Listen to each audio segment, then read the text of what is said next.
안녕하십니까. 반갑습니다. 오늘은 다 떨어진 분만 오셨나요? 표정들이 왜 다 안 좋아요? 좀 웃어주세요. 네, 반갑습니다. 네. 자, 오늘 2차 이제 시험 대비 설명회인데, 첫 이제 설명회이기도 하고, 이제 좀 이따가 보시면 알겠지만, 2차 강사님들께서 과목에 대한, 그 다음에 자기에 대한 이제 소개를 좀 해주는 시간이 있는데, 여러분들을 너무 만나고 싶다 그러셔가지고, 오늘 강사님들이 10분이나 나오실 거예요. 그래서 그분들이 각자 과목에 대해서 설명도 해주실 거고, 그리고 이제 좀 이따 얘기하겠지만 저희가 원래 2차는 F1, F2 해가지고 두 팀으로 나눠져 있었거든요. 그래서 팀별로 수강을 하는 시스템이었는데 올해부터는 이제 그게 다 통합이 돼가지고 바뀌었습니다. 그래서 1차처럼 과목별로 선생님을 이제 선택을 해가지고 수강을 하시면 되겠어요. 그래서 오늘 이제 선생님들 보시고 강사님들 보시고 저분한테 수업 들으면 좋을 것 같다라고 생각하면 이제 그분 신청하시면 될 것 같습니다. 그래서 수강 신청하실 때 그 강사님들 다 정해야 돼요. 1차 때 다 해보셔서 아시죠? 패스클럽. 예. 자, 표정들이 다들 어두우시네. 시험 보니까 어땠어요, 1차? 익사이팅 했나요? 우후, 막. 그 경기고등학교 오셨던 분들, 유지방이랑 저 보신 분들, 아는 척 하신 분들, 했다고요? 어, 유지원이 욕했는데? 제정신이야! 막 이러는데? 아니 경기고등학교는 언덕길이 한 300m 돼 보이더라고요. 그래서 딱 보면서 야, 늦게 온 친구들 아마 가슴 터지겠다 오늘. 뛰어 올라가야 되니까. 근데 아니나 다를까 9시에 오는 친구들이 있더라고요. 그러니까 유전의 교사가 보고 막 큰 소리 지고 했는데 아무튼 뭐 합격하신 분들은 축하드리고 예, 고생 많이 하셨고 혹시 떨어지신 분이 있다 하더라도 오늘 어차피 다 2차 공부를 해야 되는 거잖아요. 그래서 정상에 가면 내년 2차에 가면 어차피 다 만나게 돼 있습니다. 오케이? 예, 뭐 늦어지는 건 아니고 가는 길이 조금 험난해진 것 뿐이니까 어차피 목표는 같다, 똑같다. 그래서 그렇게 생각하시고 공부를 좀 시작을 하셨으면 좋겠습니다. 자, 오늘 그 전체적인 순서는 관세사 시험과 관련해 가지고 이제 합격자 관련된 분석을 좀 말씀을 드리고 그리고 이제 2번에 보시면은 과목별로 교수님들 이제 자기가 소개하시는 시간이 있을 거고요. 그 다음에 이제 앞으로 이제 내년 시험, 2차 시험을 준비하는 그 학생들을 위한 커리큘럼을 좀 말씀을 드리고, 교수진 소개는 참 제가 간단히 드릴 거고, 선생님들은 이 뒤에 하게 되겠습니다. 그래서 뭐 2차는 1차보다도 강사님들이 꽤 많으세요. 그래서 여러분들이 좀 잘 선택을 하시면 될 것 같고요. 자, 그래서 오늘 이제 순서를 좀 시작을 하도록 하겠습니다. 그 올해 시험은 일단 응시 인원하고 접수 인원만 알려진 상태고 나머지 통계는 사실 이제 합격자 발표할 때 나오겠죠. 그래서 요거는 이제 작년 통계이긴 한데 뭐 작년 같은 경우 뭐 1차 시험 접수한 거는 2007명인데 결시율이 좀 있죠. 500명이나 결시를 했고 응시가 1499명. 그래서 합격률이 25% 정도 해서 381명이 합격을 했습니다. 네. 그래서 과목별로 보시면 아는 것처럼 뭐 회계학이 57%가 이제 꽈락 과목이고 무역 영어도 40% 정도 되고 네, 이렇게 되어 있는데 여러분들 느낌이 어때요? 기출 문제보다 좀 어려웠어요? 쉬웠어요? 관세법이 좀 어려웠어요? 근데 어려울 수밖에 없는 게 여러분들 그 1차 강의할 때도 여러 번 설명을 드리는데 기출 문제를 가지고 모의고사처럼 풀어보시는 분들이 좀 있잖아요. 시간 재면서. 근데 그거는 약간 믿을 수 없는 정보인 게 왜 그러냐면 알게 모르게 수업 시간에 기출 문제는 하거든요. 다루거든요. 무슨 말인지 알겠죠? 그러니까 익숙한 문제들을 내가 푸는 거예요. 그러니까 점수가 좀 잘 나와요. 그래서 거기서 약간 좀 기분이 좋아지시는 분들도 있는 것 같은데 그거와는 별개로 열심히 하면 되지만 조금 이제 나태해지게 되면 좀 위험하겠죠. 그래서 실제 시험은 좀 처음 보는 문제들이 많이 나옵니다. 그래서 좀 어렵게 느껴질 수밖에 없어요. 자, 그래서 한 10년간 전체적인 어떤 통계인데 밑에 이제 파란색으로 쓴 게 올해 42회 1차 시험이 되겠죠. 그래서 저는 좀 1차 인원이 좀 늘어날 줄 알았습니다. 작년보다. 왜냐하면 작년에 저희가 판매한 1차 패스클럽이 재작년보다 훨씬 늘었거든요. 그래서 1차 응시생도 많아지겠다라고 했는데 웬걸 1869명밖에 접수를 안 했고 또 결시가 있다 보니까 한 1411명이 이제 시험에 이제 실제 시험장에 온 거예요. 그래서 여러분들 저 중에 이제 합격률이 일반적인 합격률 한 25% 안팎 여기 보시면은 다 그 정도죠. 36회 2019년도는 1차 합격률이 거의 30%였어요. 되게 쉽게 나왔거든.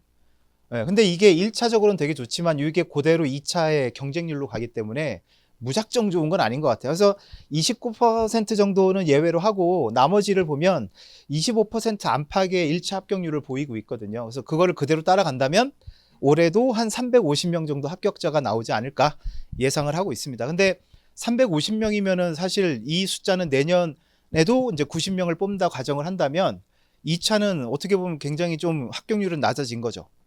그죠? 예, 여기 보시면은 1차 합격자가 막 1000명일 때도 있었잖아요. 이런 인원에서 90명 뽑는 거와 350명 경쟁자 중에 이제 90명 뽑는 거는 경쟁률이 확실히 내려가긴 했겠죠. 자, 아무튼 올해는 어떻게 될지 모르겠습니다. 유전의 계산 말로는 저희 이제 시험평 나간 거 다 보셨나요? 예, 그럼 회계학은 그렇게 뭐 어려운 것 같진 않다고 그러고 무형영어는 솔직히 그 3대 협약은 똑같아요. 기타 협약이 조금 늘었어요. 예, 근데 여러분들 무형영어는 점수 그렇게 나쁘진 않죠, 생각보다. 되게 신기해요. 예, 그래서 기타 협약 비중이 조금 올라가면 어렵게 느껴지긴 하는데 막상 시험을 이제 풀고 점수를 매겨보면 큰 차이는 별로 안 납니다. 기본 그 3대 협약이 얼마나 비중을 차지하고 있냐 그거고. 그래서 과거에는 그러니까 여러분들 이제 후배한테도 말씀드리고 해주시고 여러분도 이제 동차 준비하시는 분들은 명심을 해야 될 게 옛날에는 그런 얘기를 했죠. 1교시 때는 관세법을 빨리 풀고 무형영어 시간을 좀 확보하고 2교시 때는 뭐를 빨리 풀고 내세를 빨리 풀고 회계학의 시간을 좀 배정해라 라고 했는데 그걸 지금 발목 잡고 있죠. 관세법이랑 내세법이 옛날처럼 만만하지가 않아요. 그래서 점점 힘들어지는 것 같긴 해요. 그래서 요즘 상담을 하다 보면 이제 떨어졌다고 이제 앞으로 어떻게 해야 되겠냐고 오는 분들이 꽤 있는데 예전에는 정말 회계학 때문에 오시는 분들이 꽤 많았어요. 그것도 얘기했죠. 몇 점? 한 25점으로 떨어졌으면 억울하지는 않지. 회계학 37.5, 35 평균은 훨씬 넘는데 그런 친구들이 꽤 많았다면 최근에는 회계과락은 넘겼는데 평균이 안 돼서 떨어지는 분들도 좀 많아졌어요. 골고루 어우러지다 보니까. 그래서 동차 준비하시는 분들은 그것도 좀 감안을 좀 하세요. 네. 그래서 전체적으로 지금 관사 시험은 예, 인기가 좀 떨어지고 있습니다. 학원으로서는 되게 슬픈 일이긴 하지만 그죠? 예. 여러분도 좋은 거 아니에요? 경쟁자들 많이 안 오니까. 예, 아무튼 그렇습니다. 근데 제가 들은 얘기로 올해까지는 90명을 뽑는데 내년부터는 세 자리로 늘어날 거라는 예, 신뢰성 높은 소스로부터 제가 들은 얘기가 있거든요. 여러분들이야 내년부터 화이팅. 별로 안 좋아하는 것 같아요. 아니면 제 얘기가 별로 안 믿기나? 예, 진짠데. 아무튼 희망을 갖고 좀 공부를 해봅시다. 자, 뭐 평균 점수 추이인데 여기서 보면 이제 특징적인 것 중에 하나는 뭐 내세법 빨간색 내세법이 조금 점수가 올라갔다라는 거 작년에 뭐 그 차이인데 사실은 뭐 큰 의미는 없는 것 같아요. 네, 이건 넘어가겠습니다. 과락률도 뭐 우리가 아는 것처럼 항상 여기 회계학이 1등이고 무형영어 중간 그 다음에 내세랑 관세법이 이렇게 거의 비슷해졌죠. 그래서 두 과목이 조금씩은 좀 어려워지고 있다. 전반적으로 관세법 같은 경우도 올라가고 있어요. 네, 과락률이 옛날처럼 이렇게 쉽지는 않다. 자, 그 다음에 41기 관세사 작년 관세사 기준으로 90명 합격자 중에 남녀 비율을 보시면은 작년부터 최초로 여성 합격자가 여성 합격자가 추월을 했습니다. 처음으로. 그래서 우리 여아구들이 52명이나 합격을 했고 그 다음에 남학생들이 38명. 그래서 MT를 가거나 아니면은 무슨 행사를 할 때 보면 우리 남아구들은 좀 기가 죽어 있고 우리 여자 동기들만 신나가지고 우후 막 놀고 있고 막 그런 것 같더라고요. 아무튼 우리 남학생들도 화이팅 합시다. 네. 자, 그 다음에 여기 연령 비율을 보면 압도적으로 20대가 높죠. 74%가 이제 20대고 30대도 이제 20명 정도가 계시고요. 작년 같은 경우 40대, 50대도 예, 합격자가 있었습니다. 대단한 분들이고 그 다음에 유예 및 동차 비율인데 이 유예 동차 비율이 비중이 조금씩 변하고 있습니다. 옛날에는 거의 6대4, 7대3까지 갔었거든요. 유예 비율이. 근데 지금은 동차 비중도 꽤 올라왔어요.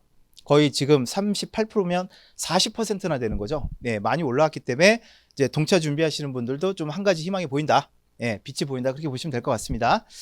자, 그 다음에 수험 기간이에요.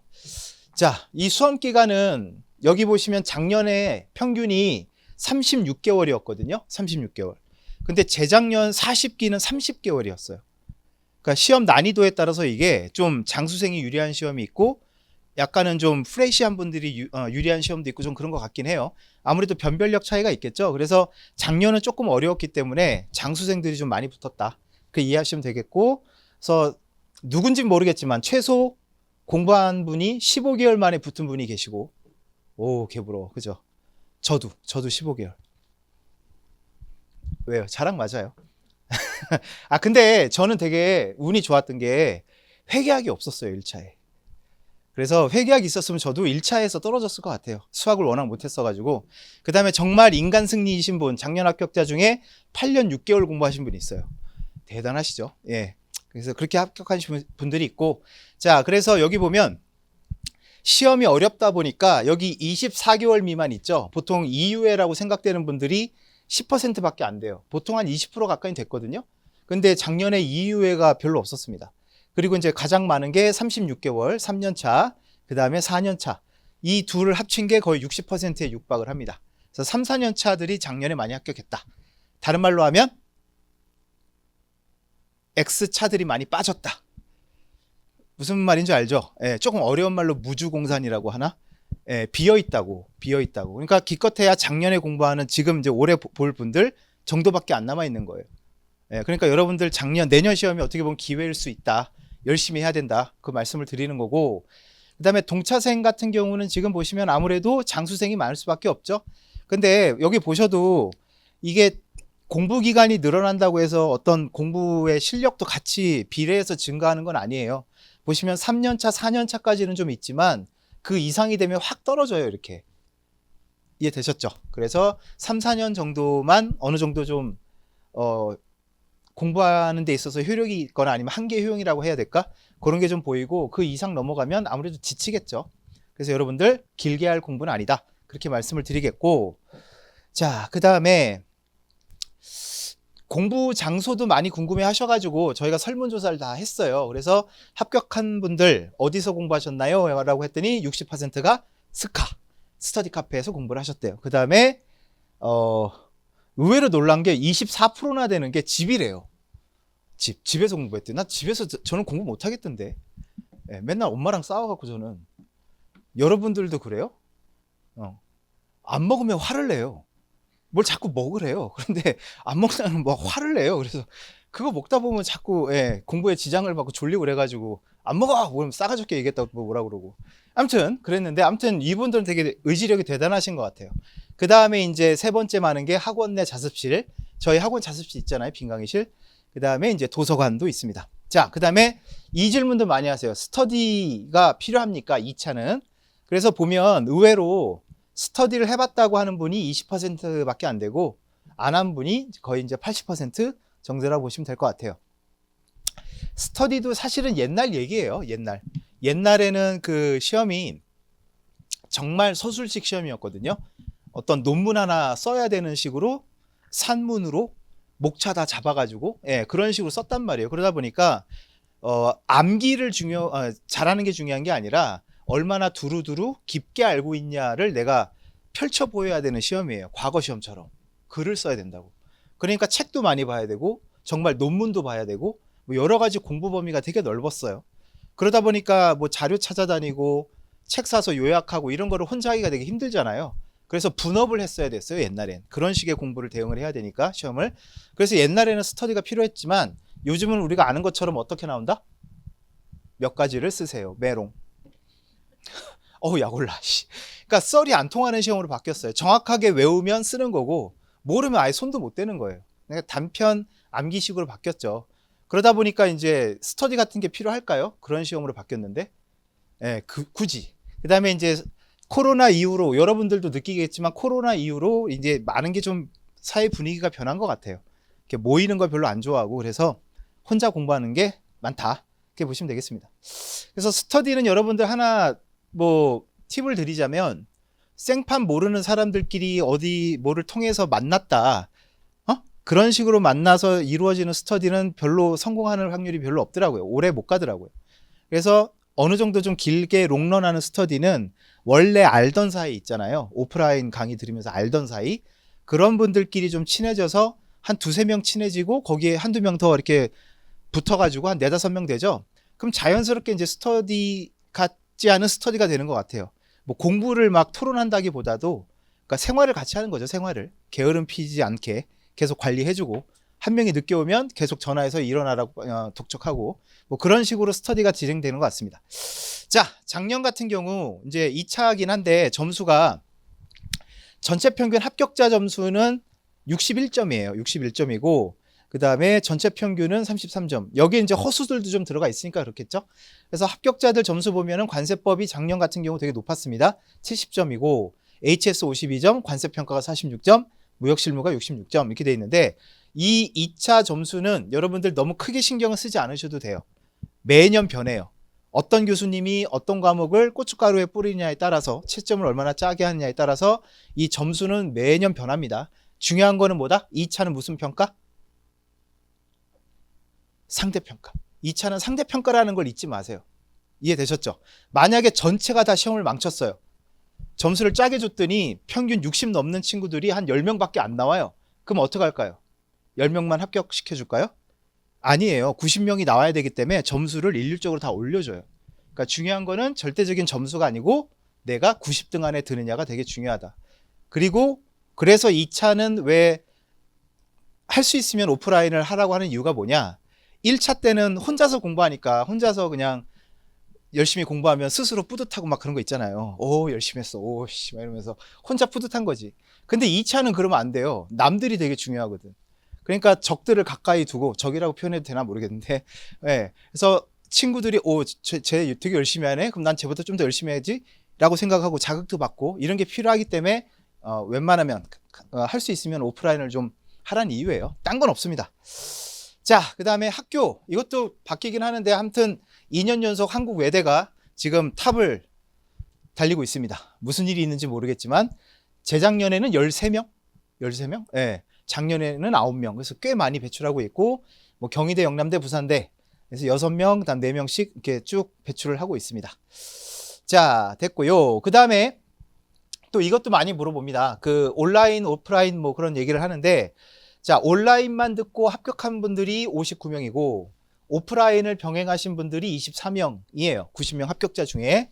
자, 그러면 온라인의 비중이 되게 높긴 한데 뭐 그건 맞지만, 자, 요거를 보시면, 자, 작년에 저희가 온라인 강의 그 상품을 판매한 게 4,000건이고 오프라인은 좀 적죠. 560건인데 그러면은 4,000건 중에 59명이 합격했어요. 그러면 1.43% 합격률이. 근데 오프라인은 563명 중에 24명, 합격률이 4.26%. 그러니까 절대적인 수는 적지만 합격률로 보면은 3배가 높아요. 오프라인 들었던 분들이.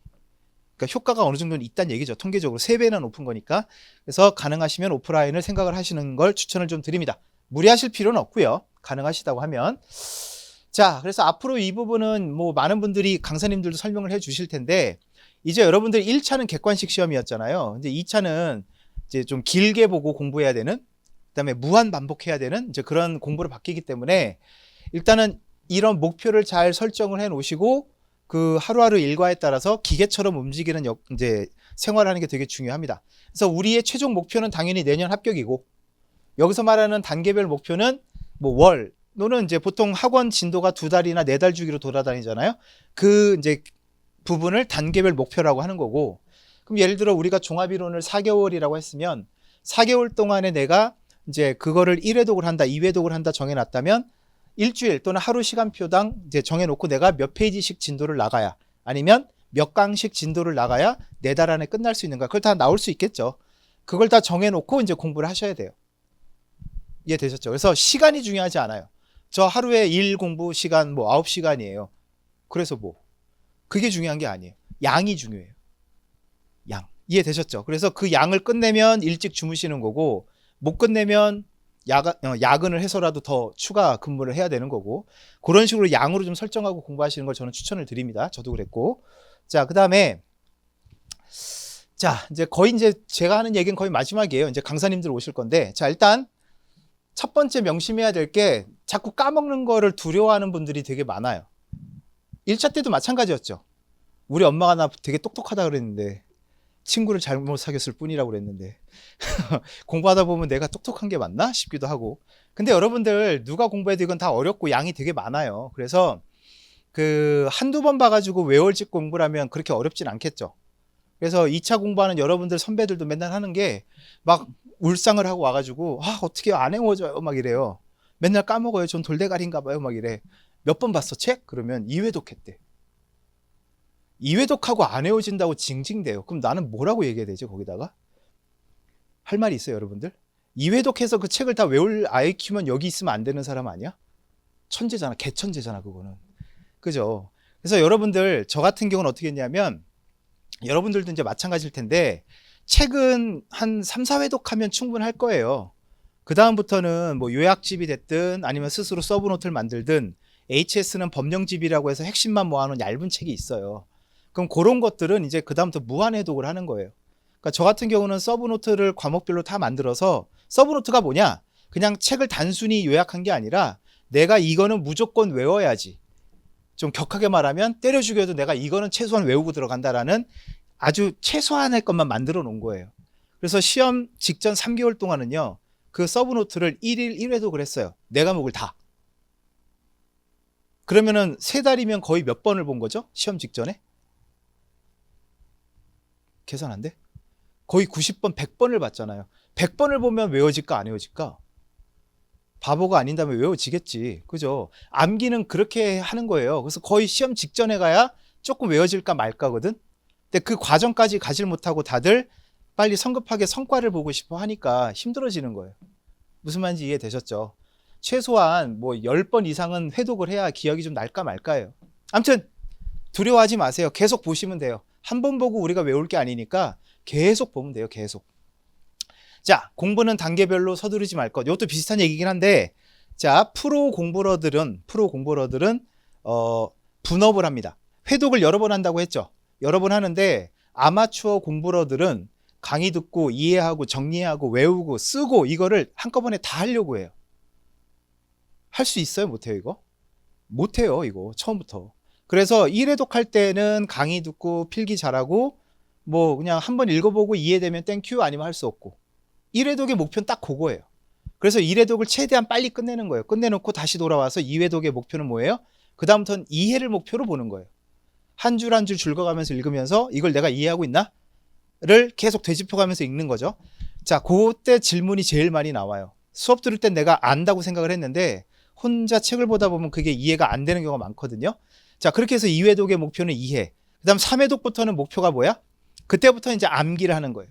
근데 암기도 통째로 다 외우는 게 아니고 이것도 우선순위를 나누는 게 되게 중요하다고 봐요. 1순위, 2순위, 3순위 나눠놓고 1순위부터 외우는 거야. 중요한 거, 기본적인 거. 그리고 그게 어느 정도 되면 거기다 살을 붙여가는 거지. 2순위, 3순위. 이해됐죠?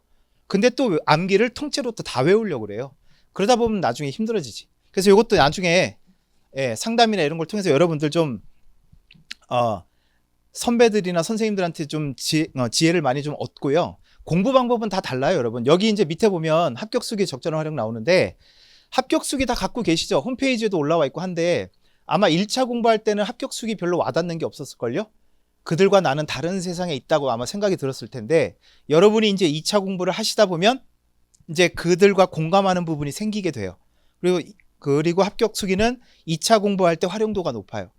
공부하다 좀 답답하다 싶으면 아무 페이지는 쫙 펴요.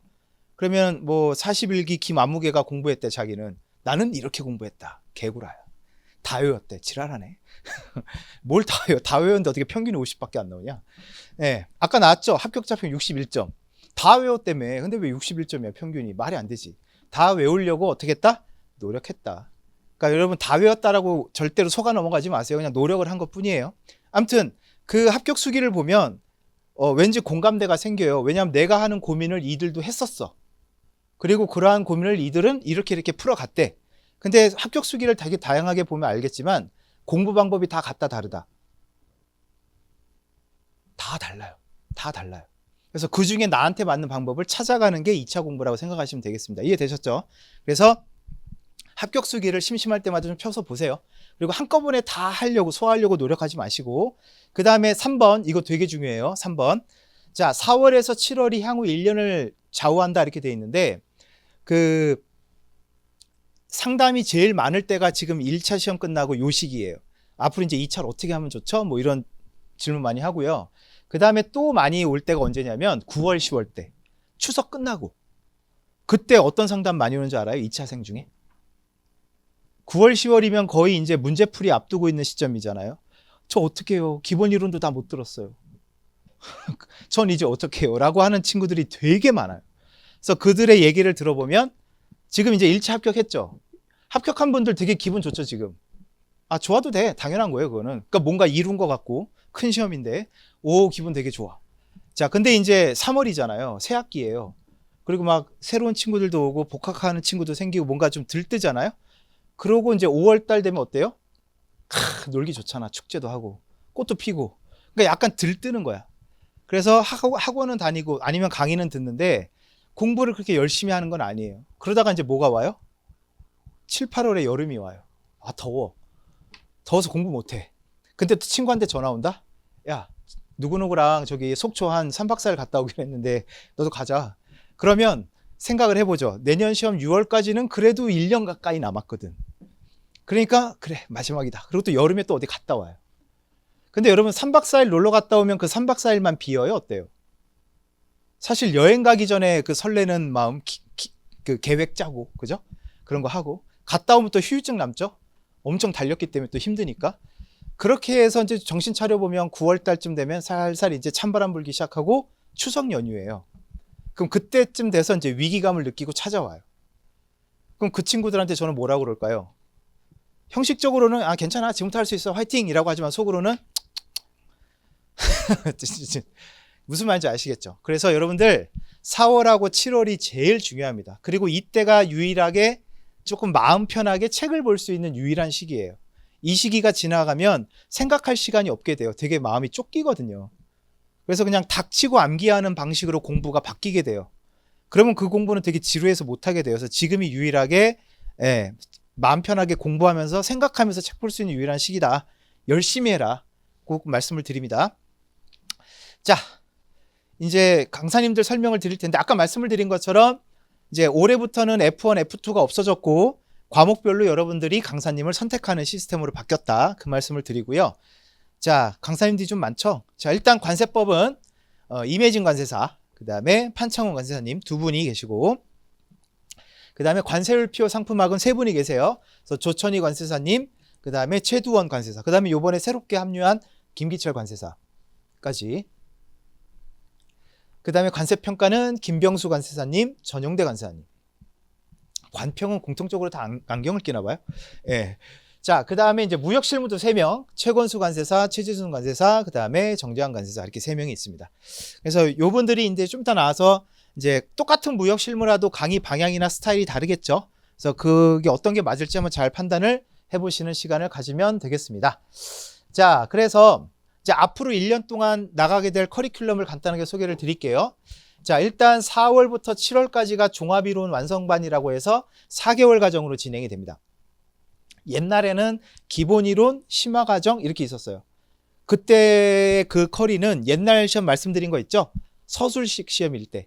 그때는 심화라는 게 필요했어요. 논문도 보고 막 깊게 들어가야 되니까. 근데 요즘 시험은 그런 게 아니기 때문에 종합이론 4달 동안 책을 두루두루 꼼꼼하게 다 챙겨서 보는 시간이라고 보시면 돼요. 그래서 강의 위주의 시간이고 4개월이 지났으니까 앞부분이 기억이 안 날 거 아니에요. 그래서 이제 8, 9월 동안에는 핵심 이론이라고 해서 요때는 일주일에 한 번만 강의를 합니다.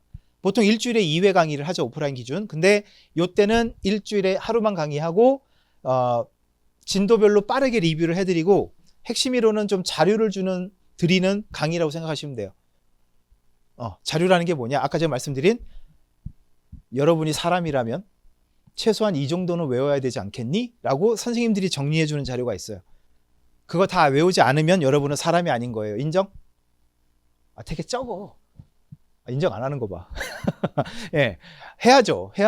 유전에게서 말로 밥 먹고 하는 게 뭐예요? 공부밖에 없잖아요. 전업수험생이면 공부가 직업 아니에요? 맞잖아요. 공부가 직업이잖아. 그러면 기본 몇 시간 공부해야 되는 거야? 기본 8시간 근무 시간은 맞지. 거기다가 약간 초과 근무 야근하면 한두 시간, 10시간은 채워야 되는 거 아니에요? 사람이라면? 그래야 되는 거예요. 그래야 합격할 수 있어요, 여러분. 예. 자, 그 다음에 10월부터 12월까지는 문제풀이. 그러니까 이때부터 본격적으로 여러 가지 쓰는 연습이라든가 그 다음에 답안지 작성 요령이라든가 그런 스킬을 좀 배우는 시간이에요. 이 핵심 이론까지는 이론이고 이제 답안지를 써야 되니까 스킬 같은 부분이 필요하겠죠. 테크닉 같은 거. 그런 것들은 이제 10월, 12월 때 하고 두둥. 드디어 1월부터 6월까지 6개월 동안 뭐가 진행된다? 모의고사. 우리의 시험은 6월인데 사실은 여러분들도 이제 그렇게 될 거예요. 시험에 이제 모의고사가 다가오게 되면 여러분의 시험은 이 모의고사라고 느껴지게 돼요. 그래서 모의고사가 다가오는 것도 엄청나게 스트레스를 받는다고 하더라고요. 예. 왜냐하면 상대평가니까 내가 이제 몇 등이 되는지 이제 까발려지는 거잖아요. 그죠? 모의고사 때 막 100등 하던 애가 실제 시험에서 10등하고 그러겠어요? 그럴 일은 잘 없거든. 그러니까 이때가 되게 이제 부담이 되는 건 사실이긴 해요. 자, 그래서 모의고사도 간단하게 말씀드리면 처음 두 달은 1, 2월 달은 8주 동안 8분의 1 진도를 나눠요. 그래서 시험 범위가 8분의 1 진도씩 딱딱 정해져 있습니다. 그나마 벼락치기가 가능한 시기. 그 다음에 다음 두 달은 이제 3월 달에는 4분의 1 진도. 이때부터는 벼락치기가 좀 힘들겠죠. 일주일 만에 4과목을 4분의 1 공부해 온다는 게 힘들고, 그 다음 4월 달에는 이제 2분의 1 진도. 이때부터 이제 기본 실력으로 본다고 보시면 되고, 이제 5월, 6월은 전범위 모의고사라고 생각하시면 되겠습니다. 그래서 모의고사는 일주일에 한 번 학원에 와서 보던가, 그 다음에 대전, 대구, 부산 이 세 군데에서 지역 모의고사를 현지에서 봐요. 그래서 그쪽에 계신 분들은 거기서 응시하시면 되고, 온라인 모의고사도 있습니다. 전 개인적으로 못할 것 같은데 꽤 비중이 높아요. 그러니까 집에서 시간 재서 쓰고 업로드하는 시간이 잠깐 열려요. 시간 끝나면, 그 시험 시간 끝나면. 그럼 그거를 사진 찍어서 업로드하는 방식이에요.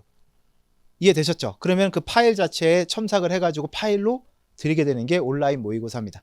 이해되셨죠? 자, 이렇게 됐고, 그래서 전체적인 달력을 보면 뭐 이렇게 돼 있다 보시면 되겠고요.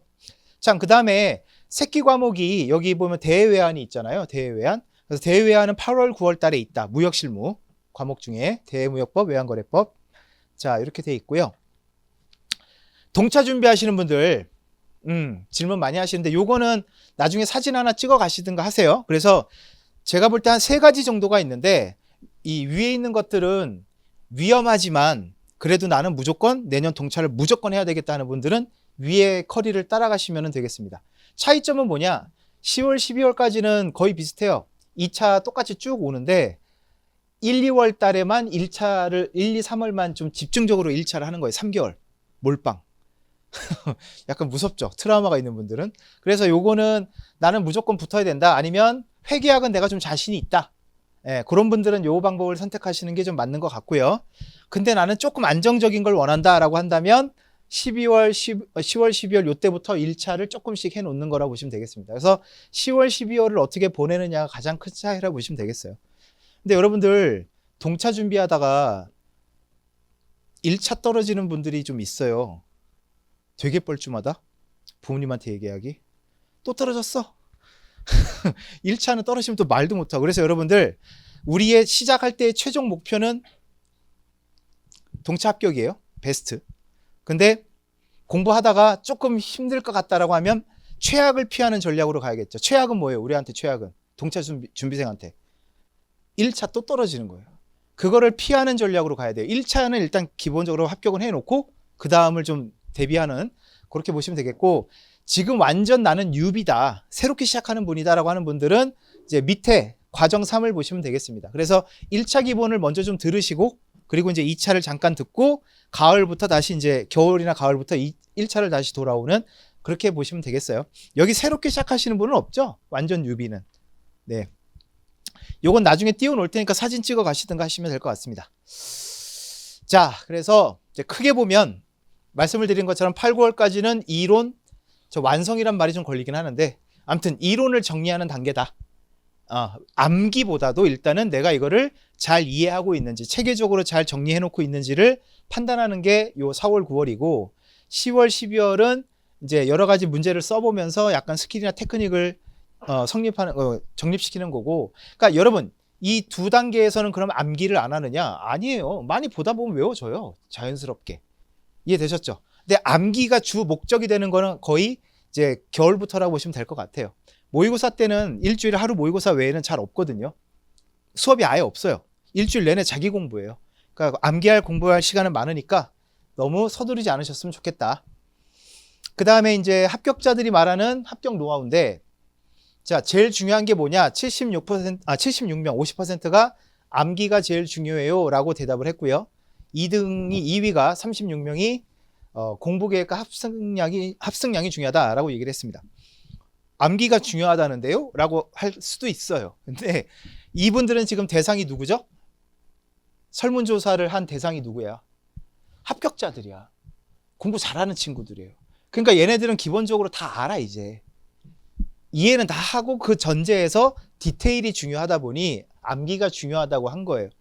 그러니까 이해를 무시하고 그냥 암기만 하세요. 닥치고 암기나 하세요. 이런 의미는 아니라는 거예요. 그러니까 오해하지 마세요, 이거는.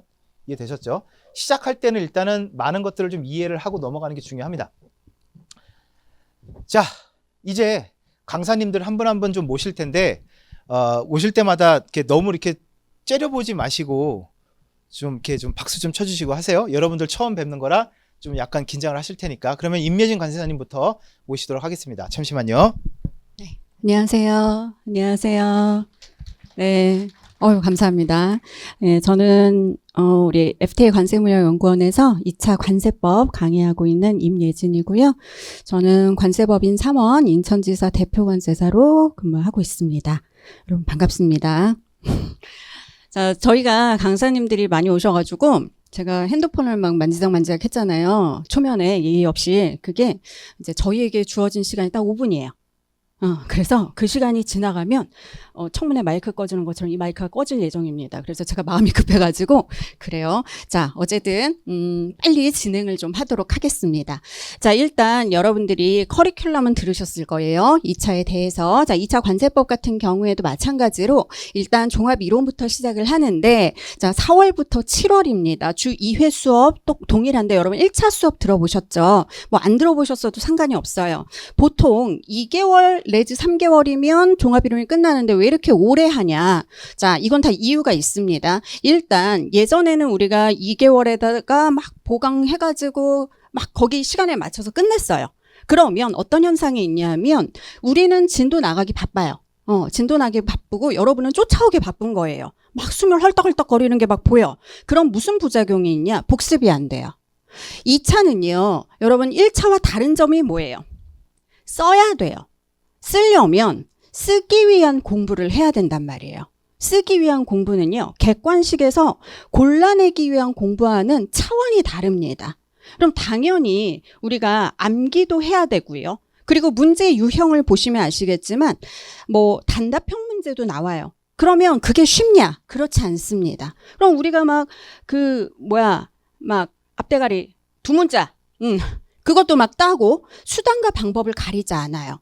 그리고 관세법 같은 경우에는요, 그런 단순 암기만 해서 그럼 끝나느냐, 그게 아니라 어떤 유형의 문제들은 우리가 법 구조도 알아야 되는 경우들이 있어요. 그래서 오늘 그걸 좀 설명해 드리면 참 좋을 텐데 벌써 2분밖에 안 남아. 그래서 그걸 설명해 드리면 좋을 텐데, 제가 금요일 날 기초특강 하는데 그때 제가 좀 이게 좀 차분하게 좀 설명을 드릴 예정이에요. 그래서 그때 우리 커밍순 하기로 하고요. 그래서 기초특강 때 여러분들이 다른 과목도 다 마찬가지예요. 기초특강 때 하시면 좋은 게 뭐냐면 기본이론 이 종합이론 개강하기 전에 우리가 뭘 준비해야 되고 어떤 공부를 해야 될지 그런 것들에 대해서 소개를 해주시고 여러 가지 기초적인 내용들을 말씀을 해주시기 때문에 다른 과목들도 그걸 좀 하셨으면 좋겠고, 그래서 법 규정을 잘 쓰려면 우리는 처음부터 차곡차곡 만들어 가야 돼요. 그래서 어떻게 할 거냐? 지금 보시면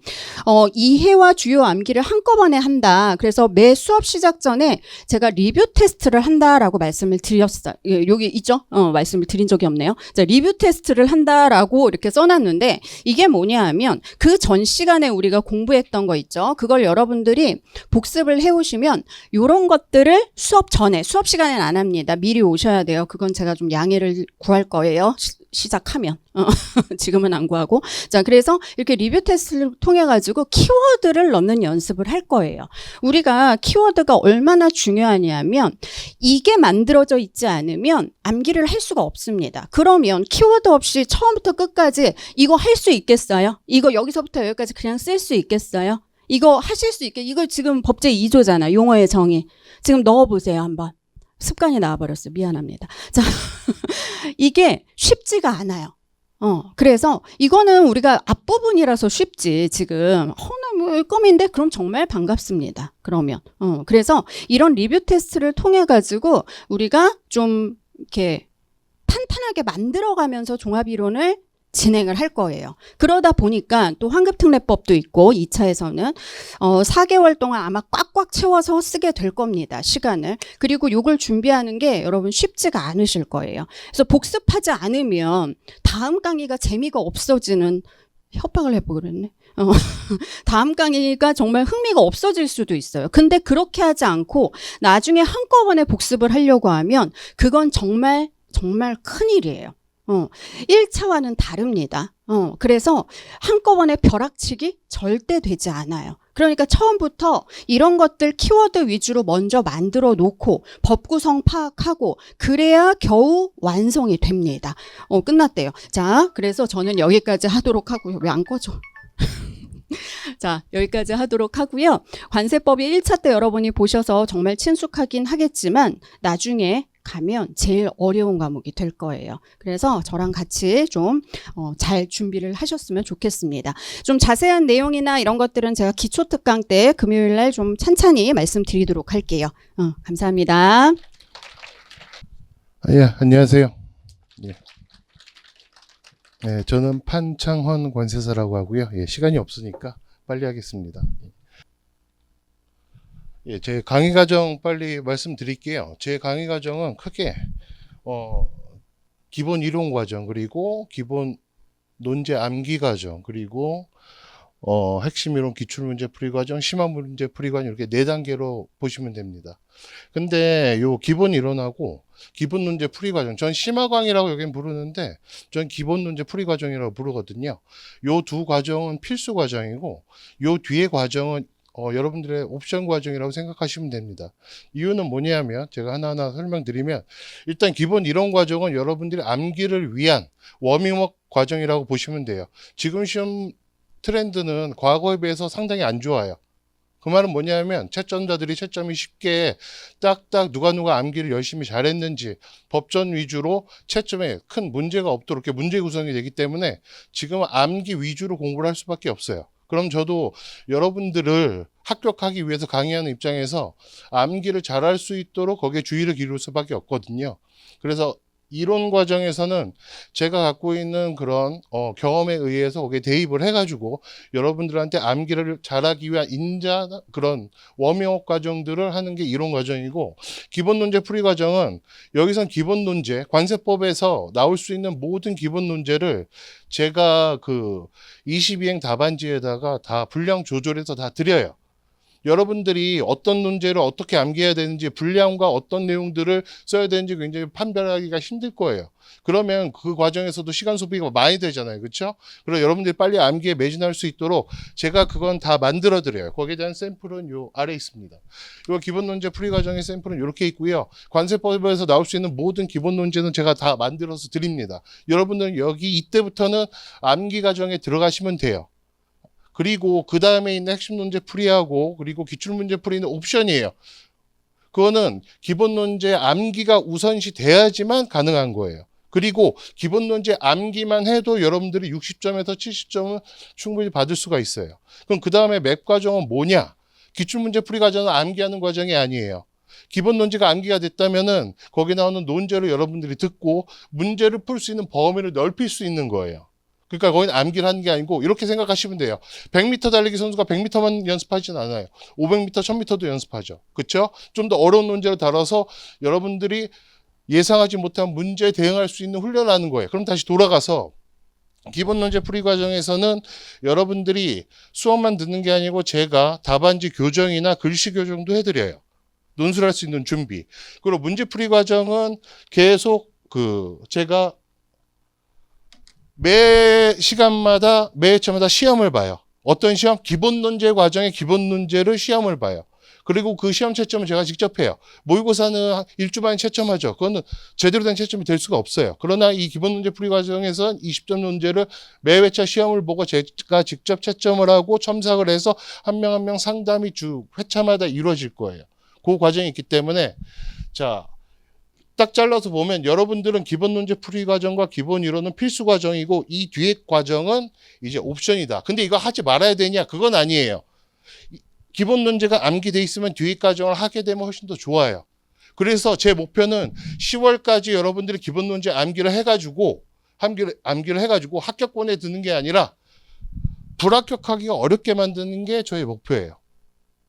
그리고 12월까지 기본 논제 암기가 끝나면은 그 다음에 그러니까 올해죠. 예. 내년이죠. 내년 시험 목표로 하니까 내년 시험에 충분히 합격권에 들을 수가 있어요. 그러니까 마지노선은 12월이고 제가 목표로 하는 건 10월이에요. 아래 건 여러분들이 할 일이에요. 2개월에 끝내요. 그리고 학원에 와서는 계속 저랑 같이 기본 논제 암기하고 시험하고 답안지 교정을 해요. 그 다음에 문제 대역 능력 향방은 여기서 하는 거예요. 그 다음에 여러분들은 다회독, 내년에 다회독을 통해서 머리가 암기하는 게 아니라 손이 암기하는 거예요. 무슨 생각으로? 여러분 운전할 때 여기까지만 얘기할게요. 운전할 때 처음에 신경 쓰면서 하죠. 그렇죠? 근데 운전 오래 하면 어떻게? 딴 생각하면서 운전하게 되죠. 그 정도로 암기가 돼 있어야 돼요. 손이. 그 정도로 쓸 수가 있어야지만 80분 안에 요구하는 논제를 생각 없이 쓸 수가 있어요. 제가 훈련하는 과정은 제 커리큘럼은 이렇게 소개해드리면 될 것 같아요. 자, 5분이 다 조금 30초만 더 하고 끝낼게요. 예. 요 과정으로 해가지고 하고 있고 이게 다소 좀 위험할 수가 있어요. 제가 만드는 게. 왜냐하면 근데 여러분들한테 제가 이런 내용으로 답안지를 쓰라 그러면 제가 공부할 때도 제일 불만이었던 게 그럼 네가 한번 써서 나한테 줘봐. 어떻게 써야 돼? 분량이 막 터져나가요. 조절할 수가 없잖아요. 수험생 입장에서 이걸 빼면은 위험스럽다고요. 이걸 제가 정해서 드리니까 그렇게 진행하시면 될 것 같아요. 자, 감사합니다. 여기까지 하겠습니다. 예. 안녕하세요. 반갑습니다. 네, 박수까지는. 네. 지평, 저희 관세일표 강의하고 있는, 그 조천이라고 합니다. 저 지평 관세법인에서 현재 공항 대표로 있고요. 그리고, 네. 저희 HS, 저는 이제 그 오랫동안 98년에 합격해가지고요. 지금 25년 정도 된 것 같아요. 2000년도부터 25년 동안 관세일표 지금 현재 계속 강의하고 있고요. 경력은 저희 저쪽 관세적 품목분류위원회든가 또 여러 대학에서 강의, 관세일표라든가 또 원산지 관리사 같은 걸 현재 강의하고 있습니다. 그리고 그다음에 지금 그 화면 띄워드린 거는 HS가 필요한지 여러분들 1차 공부하셨으니까 길게 말할 필요는 없을 것 같긴 한데요. HS가 왜 필요하냐? 저희가 실무라고 보시면 됩니다. HS는. 그래서 보시는 것처럼 간이적액 환급이라든가 다음에 원산지 표시 방법 그리고 관세율은 기본이죠. 그리고 요건 확인, 원산지 결정 기준, 간이적액 환급 같은 것들이 전부 다 HS 코드랑 맞물려 있어요. 그래서 HS 코드를 즉 관세율표를 잘못 잡게 되면 나중에 차후에 세액 추징이라든가 원산지 검증 단계에서 문제가 발생할 수 있습니다. 그래서 HS는 실무라고 보시면 돼요. 그래서 또 사실 또 암기할 게 좀 많죠. 그리고 2차 공부할 때 그게 상당히 좀 어려운 부분 중 하나인데 지금 저희가 앞으로 이제 HS를 공부할 때는 실무를 배운다라고 생각하시면 될 것 같다라는 생각이 들고요. 지금 화면에 열어드린 거는 완벽한 공부법이라는 책입니다. 이거 사라는 뜻은 아니에요. 그러니까 이 내용에 나온 것 중에 제가 이걸 좀 굳이 실어드린 이유는 뭐냐면 HS는 이 세상에 존재하는 모든 게 담겨 있죠. 품목 분류가 이루어지고 있고 1류부터 91류까지 다 언급되고 있지 않습니까? 품목 분류가 되고 있는데 그런데 워낙 다양한 품목들이 이 안에 들어가기 때문에 이거를 전부 다 이해하기는 쉽지가 않아요. 그런데 저희가 공부하는 스타일이 완벽한 이해를 하고 다음에 암기를 하고 그렇지 않습니까? 근데 완벽한 이해를 조금 내려낼 필요가 있어요. 내려놓을 필요가 있다. 그래서 암기가 중요하고 기억이 중요한데 이렇게 기억을 위한 방법이 이런 책이 좀 나와 있는 게 있어서 참고로 여러분들한테 도움이 될 것 같아서 실어드렸는데 보시면은 장기 기억을 위한 최상의 효과 그래서 시험 효과 인출 효과 시험을 봐야 된다. 그리고 그냥 보면서 이해하는 게 아니고요. 입으로 좀 중얼거린다든가 또는 스타디를 통해서 연습한다든가 끄집어내는 연습이 필요합니다. 그게 2차 과목에 반드시 필요한 과정이다라는 걸 말씀을 드리고 다음에 밑에 분산 연습 교차 효과 이 부분은요. 요거는 이제 자연스럽게 하게 됩니다. 저희가 그 4과목 2차 공부할 때 보통 3시간씩 한다고 하면 4과목 12시간이잖아요. 그래서 매일 공부하든 한 과목만 다 하고 그 다음 과목 넘어가는 게 아니라 범위를 정해놓고 계속 반복적으로 공부하지 않습니까? 그럼 건너뛸 수밖에 없어요. 그래서 잠깐도 건너뛰게 되면 기억이 좀 없어지고 기억이 안 나죠. 이럴 때 다시 끄집어내는 연습을 해야 되고 이게 반복에 반복을 거쳐서 해야 된다라는 그런 어떤 공부 방법에 대한 설명이거든요. 그래서 장기 기억을 하기 위해서는 이런 방법이 좀 필요하다라는 걸 좀 말씀을 드리고요. 다음에 여러분들 지금 공부하는 이유가 이거죠. 좌측에. 나중에 합격하시면 이런 자격증이 주어질 겁니다. 뭐 특별하게 대단하지는 않죠. 그런데 이 자격증과 관세사 등록증을 통해서 여러분들이 나중에 관세 업무를 하실 수가 있는데 이런 자격증을 따기 위한 그 효과적인 공부 방법이에요. 조금 전에 말씀드렸던 거랑 좀 비슷한 내용이긴 합니다. 그래서 뭐 모듈화, 대칭성, 용이성 뭐 이런 내용이 나오는데 조금 전에 말씀드렸던 내용들이에요. 뭐 모듈화라는 게 세계지도 이렇게 적어놨는데요. 이게 이제 제 얘기는 아니고요. 그 뇌과학자 박문호 박사 들어보셨죠? 그러니까 그분이 얘기한 내용들이거든요. 그래서 모듈화 세계 지도를 내가 안 보고 그릴 수 있다면 거기에 강이라든가 또는 산 같은 거를 그릴 수 있다면 그 지역의 특산물이라든가 어떤 그 문화라든가 이런 것들을 확인할 수가 있다. 그래서 그런 차원의 어떤 모듈화 세계 지도인데 HS는요 류의 표제입니다. 그래서 여러분들이 이제 HS를 시작하실 때 반드시 표제를 암기하셔야 돼요. 그게 HS 시작입니다. 전체적인 그림을 그리고 해당하는 것들을 이제 차근차근 공부해 나가야 된다. 다음 대칭성이라고 되어 있는데 요거 이제 보통 우리가 두 문자를 암기를 많이 하거든요. 앞자만 따서 머릿속에 들어가야 쓸 수가 있죠. 이게 이제 앞으로 여러분들의 과정입니다. 1592, 1492, 1392가 뭔지 아세요? 뭐냐면 1592는 요거는 이 1592가 그 임진왜란 그 발생한 날짜고 1492는 요거는 그 아메리카 신대륙 발견, 1392는 이시조선 시작한 날입니다. 그래서 이런 날들이 이렇게 숫자로 이어지는데 그런 것들 감안해서 저희도 뭐 두 번째 남겨야 되는 거 숫자를 가지고 좀 할 필요가 있다는 걸 말씀드리고 가장 중요한 건 반복학습입니다. 반복학습 계속 반복해야 된다. 그리고 저희가 수업 과정 중에 이렇게 리뷰 테스트를 통해서 또 연습을 할 거고 또 내년에는 여러분들 모의고사 또 꾸준하게 진행이 될 테니까 이런 과정을 통해서 저희 HS도 공부할 필요가 있다는 걸 좀 강조드립니다. 네, 그리고 또 기초 특강이라든가 또 수업 시간 통해서 뵙도록 할게요. 네, 반갑습니다. 안녕하세요. 네, 반갑습니다. 저는 최두원 관세자고요. 관세율표 강의를 하고 있어요. 그래서 여러분들 중에서 혹시 그 1차 본 사람 있어요? 1차? 1차 봤어요? 그럼 혹은 뭐 1차고 2차 이제 동차 볼 사람 있죠. 그래서 여러분들 그 1차 때 본 사람 진짜 고생 많았어요. 아주 그냥 얼굴이 반쪽이 됐구나. 없어지겠어. 이러다가. 근데 아직 갈 길이 먼 거 알죠? 뭐 1차는 우리 뭐 라이센스 자격증 그 이쪽 나와바리에서는 그건 아주 뭐 그냥 아주 작은 산등성이 그 동네 뒷산인 거고 뭐든지 지금 핵심은 2차니까. 저는 이제 2차를 한번 살펴볼 거고 우리 2차 과목 중에서 이 친구 알아요? 관세율표? 뭐 좀 들어봤어요? 이 친구 악명 높은 거 알죠? 아니, 내가 악명 높다는 게 아니라 이 과목이 악명이 높아. 그래서 대체적으로 우리 2차 과목 중에서 꽈락률이 제일 높은 게 우리 관세율표예요. 관세율표. 그래서 여러분들이 관세율표 지금 관세율표 꼬꼬마잖아. 그죠? 관세율표 꼬꼬마가 지금 청소년기를 지나가지고 질풍노도의 시기를 지나서 지금 청년이 되고 그 다음에 정말 장년이 돼서 합격할 때까지 어떤 과정을 겪어야 될지 오늘 미리 저랑 한번 리뷰를 해보자고요. 뭐 디테일한 과목 내용은 굳이 뭐 지금 얘기할 필요 없고. 자, 그래서 저는 2010년도 벌써 지금 몇 년 차니? 14년 차? 뭐 15년 차? 꽤 됐죠.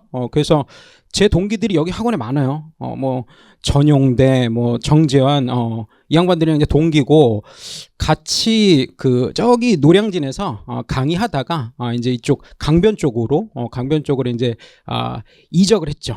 이적을. 그래서 벌써 여기 강변에 터 잡은 지도 꽤 시간이 흘렀습니다. 그래서 지금 저도 여러분들 못지않게 뭐 공부 열심히 하고 있어요. 그래서 나도 얼른 그 박사 논문 쓰고 나도 이제 그만하려고 이제 공부 이제 아주 온팡지게 했으니까 이제 그만 좀 하려고요. 그래서 여러분들하고 같이 이제 공부한다라고 하는 마음으로 저도 열심히 공부할 거니까 여러분들 잘 따라오시면 좋을 것 같고, 저는 이제 그 회계법인에서 처음 직장 생활을 시작했어요. 삼성 회계법인 알죠? 그래서 거기 다니다가 참 좋지. 많이 주니까 좋은데 뭐 세상에 공짜가 어디 있어. 그래서 워라벨이 안 맞아가지고 이제 나라의 녹을 얻으려고 이제 또 이직을 했어요. 그 다음에 지금은 이제 관세법인을 운영을 하고 있어요. 그래서 관세사로 할 수 있는 텍트는 좋은 텍트들은 다 한 번씩 타봤어요. 그래서 여러분들한테도 요즘 뭐 회계법인, 뭐 법무법인, 로펌 가고 싶어하는 학생들 많이 있으니까 혹시 수업하다가 여러분들 좀 공부는 누구나 다 열심히 해요. 근데 진짜 구체적인 건 내가 여기가 너무 가고 싶어요. 그러면 중간에 포기할 일이 별로 없어요. 그래서 여러분들 공부하다가 좀 힘든 일 있으면 저한테 뭐 애지간한 건 관세사로서 다 해봤으니까 물어봐 주세요. 자, 그래서 뭐 저는 뭐 이렇게 열심히 살고 있습니다. 여러분들도 뭐 부끄러우면 안 되겠죠. 저보다 더 열심히 살아야 되는 거니까. 자, 그래서 지금 저에 대해서는 설명을 했고, 이게 그 우리의 1년짜리 텍트입니다. 요거예요, 요거. 지금 우리가 할 게 요 종합 이론 완성반. 그래서 관세율표라고 하는 게 무슨 뭐 묻지도 않고 따지도 않고 그냥 암기하는 거야라고 그 오해하는 분들이 있는데요. 그렇지 않아요. 이해해야 돼요. 이해하고 그 다음에 또 응용할 줄 알고, 그 다음에 또 했었던 걸 또 써볼 줄 알고, 그래서 이때 들어올 때 이제 꼬꼬마로 들어왔다가 이때쯤 돼가지고 이제 뭐 청소년 좀 지나겠죠. 뭐 질풍노도의 시기를 지나서 이때쯤에 이제 청년이 되겠죠. 이때쯤이면 이제 작년이 돼서 모의고사 잘 끝나고 여러분들 합격하는 모습 보면 정말 되게 감동적이에요. 여러분들 지금은 이제 수험생이지만 이제 곧 뭐 나랑 만나서 뭐 수업 들을 거니까 그럼 합격하겠지 뭐.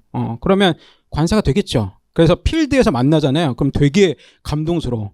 진짜 옛날에 여러분들 막 꼬꼬마 때 막 침 흘리고 막 그 세상 막 무서운 줄 모르고 막 그랬는데 이제 완숙한 이제 관사가 돼가지고 그 있는 모습 보면 나도 되게 뿌듯하고 여러분들도 정말 되게 보람찰 겁니다. 그러니까 잘 버텨요. 존버예요, 존버. 우리 과목은 특히나 존버니까 잘 버티시도록 하고, 자, 여기서부터 이제 시작합니다. 그래서 요 디테일한 내용들은 우리 그 요번 주 금요일 날 그 완전 그 초짜들을 위해서 관세율표에 대한 뭐 용어 정의 이런 것들 한번 저랑 같이 살펴볼 겁니다.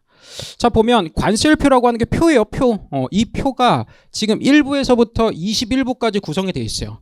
자, 지금 제 수업 시작이 2주 후예요. 오늘 2주 후예요. 오늘로부터 2주 후. 자, 2주라고 하면 시간이 짧지 않아요. 근데 그때 동안 나 관세율표에 대해서 뭐 해야 될지 모르겠어. 그러면 뭐부터 하면 되냐면 우리 부나 류의 표제부터 읽으세요. 지금 뭐 암기하지 마. 암기해봤자 빈정만 상하고 열만 받으니까 그냥 읽기만 해요. 눈으로. 2주 동안 충분히 여러 번 읽어볼 수 있어요. 자, 1부가 이게 표제예요. 그러니까 우리나라 먹여 살리고 있는 16부, 여기에 뭐 삼성전자, LG전자, SK, 기타 등등등등, 여기 흔히 말하는 가전제품, 여러 가지 지금, 굉장히 우리나라 먹여 살리고 있죠. 그래서 이런 것들도 여러분들 미리미리 한번 봐보고, 그 다음에 지금 이러한 기출문제에 여러분들 좀 대응할 줄 알아야 돼요. 그래서 보면 여기 Electronic Blood Pressure Monitor라고 돼 있어요. 그러니까 집에서 쓰는 우리 혈압계예요. 혈압계. 그러니까 이러한 사례들도 여러분들한테 공부해야 되는데 이거 뒤져볼 자신 있어요? 이거 WCO라고 그 영어로 된 홈페이지 들어가가지고 그거 공부해야 되는데 그거 공부하는 거 둘째치고 공부하는 게 맞을까라고 장담할 수 있어요? 그러니까 이런 건 내가 하는 거야. 여러분들은 내가 밥상을 예쁘게 차려주면 여러분들은 맛있게 맛깔나게 먹기만 하면 돼요. 그 정도는 해야 되잖아요. 그렇죠? 자, 그래서 우리 열심히 파이팅하고, 그래서 자, 요번 주 금요일 날 완전 초짜들을 위해서 우리가 얘기했었던 뭐 호의 용어가 뭐지, 통치기 뭐지, 뭐 이런 것들 한번 정리를 하고 그 다음에 2주 후에 수업 들으면 됩니다. 아시겠죠? 자, 그래서 오실 때 덜렁덜렁 빈 손으로 오지 말고 책 2개 챙겨서 오고, 이거 나 진짜 출판사에 이런 깡따구에 난 정말 경의를 표해. 그래서 이 사진을 여러분들이 계속 보세요. 그래서 하고 싶은 것만 할 수 없잖아. 알겠죠? 그래서 여러분들 열심히 그 잘 살아남아서 요번 주 금요일 날 우리 생기초 특강 때 한번 보고 또 수업 시간에 보도록 합시다. 자, 고생 많았고요. 다음 기회에 또 뵙도록 하겠습니다. 수고 많았습니다. 안녕하세요. 저 FTA 관세무역연구원에서 관세율표 및 상품학 담당하게 된 김기철 관세사라고 합니다. 반갑습니다. 학원 통해서 여러분들에게 처음 인사드리게 돼서 매우 반갑고요. 그래도 처음 이제 인사를 드리는 거니까 간략하게 소개를 드리면, 현재 창림 관세사무소라고 운영을 하고 있고요. 그 다음에 보시면 약간 특이한 거는 저는 좀 공부를 항상 좀 늦게 했었어요. 공부를 좀 늦게 했어서 어울리지는 않죠. 제 야채 장사하다가 이제 수능 봐서 대학교 들어갔고, 그리고 이제 공채로 제당 이제 근무를 하다가 여기 계신 임혜진 관세사님한테 상담을 받고 관세사를 준비를 좀 했었습니다. 그래서 그냥 간단하게 저 설명드리고, 자, 일단은 제가 오늘 시간이 없는 관계로 딱 두 가지만 말씀드리고 내려갈게요. 일단 첫 번째 법령집이고요. 우리 HS 과목, 관세율표 및 상품학은 HS 과목이라고 이제 얘기를 하잖아요. 이제 분류 원칙이라든가 분류 규정 같은 것들을 이제 이해하고 암기를 한 다음에 문제에 대해서 서술을 해야 돼요. 근데 그거를 할 때 암기를 한다거나 이제 정리를 하는 거에서 이제 필수적으로 보통 이제 많이 사용하시는 게 법령집이거든요. 그 법령집인데 그거를 이제 단권화라든가 암기에 최적화되게끔 이제 제가 이번에 좀 개정을 해서 업그레이드를 해서 만들었다고 보시면 되고요. 어떤 강사님들의 관세율표 강의를 듣더라도 좀 활용 가능하니까 많이 사랑해 주셨으면 좋겠습니다. 자, 그다음 두 번째는요. 학습 방향이라고 제목을 적어놨는데, 자, 학습 방향 전에 학습 방법에 대해서 일단 간단하게 말씀을 드리면, 학습 방법, 우리가 공부 방법이라고 얘기하잖아요. 요거는 암기를 어떻게 하느냐, 뭐 이런 거에 대한 기술적인 거라고 보시면 돼요. 근데 공부 방법보다 중요한 거는 공부 방향입니다. 학습 방향이라고 하고요. 이 학습 방향이 제대로 설정이 되어 있지 않으면 아무리 열심히 공부를 하시더라도 점수는 오르지 않습니다. 그래서 이 학습 방향을, 제 수업에서는 이 학습 방향을 어떻게 설정을 하고 우리가 시험에 빨리 합격하시기 위해서 그 길을 제가 계속 잡아 드릴 겁니다. 이게 왜 이거를 간과하시게 되면요. 이제 내년에 모의고사를 보시게 돼요. 모의고사를 보시게 되면, 내가 공부를 잘못하고 있었구나. 내가 올해 좀 힘들지 않을까라는 생각이 드시는 분이 얼마나 될까요? 20%? 아니요? 50%? 아니요?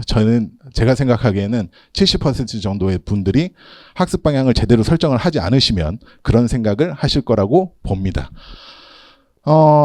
되게 당연한 말이라고 생각은 할 수 있겠지만, 어쨌든 우리가 관세사 2차 시험을 준비하는 수험생 입장에서 학습 방향은 당연히 관세사 시험의 합격입니다. 근데 이거를 왜 중요하다고 계속 말씀을 드리는 거냐면, 우리가 공부를 하다 보면요, 뭔가 이해가 안 되라든가 뭔가 안 돼서 여러 가지를 찾아보거나 시험에 나오지 않는 다른 분야를 찾아본다든가, 아니면은 심지어 뭐 공부를 하는 다른 친구들한테 내가 알고 있는 것들을 조금 더 잘 설명을 해준다든가, 아니면은 심지어 그런 경우도 있습니다. 지적사치, 본인의 지적사치를 위해서 뭔가 교수님들 교재를 보고 그러시는 분들도 있거든요. 그런 게 방향을 잘못 잡아서기 때문입니다. 어쨌든 우리는 방향을 잘 잡아서 관세사라는 시험 합격에 빠르게 가는 길을 가야 됩니다. 자, 그리고 시간이 없으니까 재능하고 노력, 왕도하고 정도 이런 거 적어놨는데요. 자, 우리 시험은 공부에 대한 재능이 많이 없더라도 노력으로 충분히 합격할 수 있는 시험입니다. 그리고 공부에 있어서는 왕도, 편한 길은 없습니다. 우리가 튼튼하게 기본을 쌓는 그러한 과정을 거쳐야 우리가 합격의 길로 빠르게 갈 수 있습니다. 자, 마지막으로 말씀드리고 내려갈 건데, 저는 똑똑하지도 않고요, 뛰어나지도 않습니다. 여러분도 합격하실 수 있고요. 그 다음에 제가 여러분들 앞에서 강의를 할 때에는 제가 뭔가 여러분들한테 인생에 대해서 뭔가를 말씀드린다든가, 아니면은 관세사로서 뭐 어떻게 해야 된다, 이런 것들을 말씀드리는 뭐 인생 선배든지 아니면은 뭐 선생님이든지 뭐 관세사라든지 그런 게 아니고요. 저는 오로지 여러분들이 2차 관세사 시험에 합격하는 데 있어서 가장 효율적으로 할 수 있도록 같이 노력하는 강사로서 여러분과 함께 하도록 하겠습니다. 마지막으로 한 가지만 딱 약속드릴게요. 제 관세율표 및 상품학을 들으시는 분들에게는 여러분들이 2차 시험에 합격하실 때 이 HS 과목이 여러분들의 발목을 잡지 않도록 해드리겠습니다. 감사합니다. 반갑습니다. 예, 안녕하세요. 예, 반갑습니다. 전용대 관세사라고 합니다. 저는 3교시 관세 평가 강의하고 있습니다. 제가 또 이제 시간이 정해져 있으니까 좀 중요한 내용 위주로 설명드리도록 하겠습니다. 자, 저는 뭐 잠깐 설명드리면 회계법인에서 처음 합격하고 한 10년 동안 회계법인에서 근무를 했어요. 수습부터 시작해가지고 회계법인에서 근무를 했고 거기서 이제 관세평가 업무를 굉장히 많이 했었고 그 이후로 이제 관세법인에서 지금 선율에서 부대표를 맡고 있습니다. 강의 계속 했고 뭐 여러 가지 경력 가지고 있다는 점 말씀드리도록 하겠습니다. 일단 관세평가는 처음 이제 2차 공부하시는 분들이 우리가 시간이 그렇게 많지가 않잖아요. 그래서 효율적으로 좀 공부를 해야 되는데 이 효율적으로 잘 공부할 수 있는 방법은 이 과목들마다 특성이 다 다르거든요. 그래서 이 관세평가는 특히 뭐 들어보신 분들도 아시겠지만 이 관세평가는 특히 다른 과목이랑 좀 차원이 좀 많이 다릅니다. 그래서 시험 문제 실제로 보면은 작년 문제 보면 요게 이제 관세법 문제고 이게 관세평가 문제인데 분량 자체도 굉장히 다르고 물어보는 내용 자체도 굉장히 달라요. 그래서 당연히 이제 시험에서 요구하는 게 다르기 때문에 공부하는 방법이나 내용도 좀 달라야 된다 이렇게 생각하시면 될 것 같고 제가 어제 요 강의실에서 기초 특강을 한 2시간 정도 촬영한 게 있거든요. 그거 이제 인터넷에 무료로 올라오니까 그거 아마 개강하기 전에 한번 듣고 오시면 좋을 것 같습니다. 제가 그때 좀 자세하게 설명해 놨으니까 이거 보시면 좋고 관세평가는 기본적으로 뭘 공부해야 되는가 이걸 좀 정확하게 아시고 시작하면 제일 좋을 것 같은데 관세평가 뭐 공부해야 되는지 아시나요? 잘 몰라요?